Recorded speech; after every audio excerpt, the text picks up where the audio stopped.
Hi friends, ఇవ్వండి ఆలు curry చేస్తున్నాను. బంగాళదుంప ఇగురు అనమాట. ఉల్లిపాయలు లేకుండా, ఎల్లుల్లిపాయలు లేకుండా. ఇగో బంగాళదుంపల్ని ఇలా చిన్న చిన్న పీసెస్ కింద కట్ చేసుకోవాలి. ఇందులో టమాటా గుజ్జు గ్రేవీ వేస్తున్నానండి. అంటే గ్రేవీ అంటే పేస్ట్ అనమాట. ఇగో టమాటాలని ఇలా ముక్కల కింద చేసుకున్నాను. ఉత్తి అల్లం వేస్తున్నాను. ఎల్లుల్లిపాయ వేయను కానీ అల్లం వేస్తాను. సరేనా? ఇప్పుడు ఇదిగో ఇందులోకి మిక్సీ పట్టేస్తాను. ఫస్ట్ టమాటాలు కూడా వేసుకున్నాను కదండి.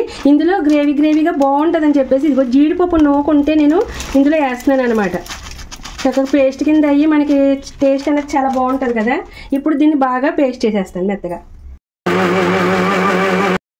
ఇదిగోండి మనకి పేస్ట్ ఇలా రెడీ అయిపోయింది. ఇప్పుడు ఇక్కడ ఆయిల్ పెట్టేసుకున్నాను. కుక్కర్ పెట్టుకొని కుక్కర్లో వండేస్తున్నాను. అందులోకి ముందు పేస్ట్ వేసేస్తాను. ఇదిగోండి పచ్చిమిర్చి చీరికలు, కలిమాకు, కొంచెం కొత్తిమీర వేసుకుందాము. లాస్ట్లో కొంచెం ఉంచుకుందాం. ఒక నిమిషం పాటు ఇలా ఉడికించుకోనండి. ఇందులో మనం పసుపు, కారం తగినంత ఉప్పు,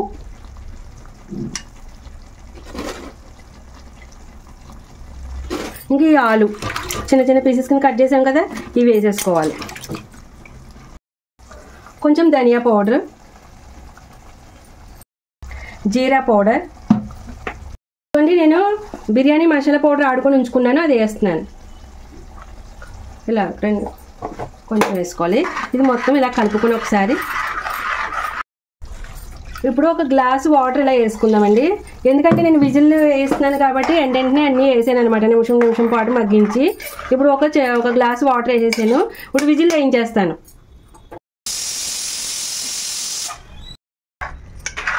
ఇదిగోమ్మా మనకి కూర రెడీ అయిపోయింది. ఇంకా ఇగర పెట్టే అవసరం లేదు కూడా, దగ్గరకు వచ్చేసింది. ఉప్పు అది ఎలా సరిపోయిందో లేదో చూసుకుంటే సరిపోతుంది. సరేనా? కొంచెం కొత్తిమీర వేసేసుకుందాం.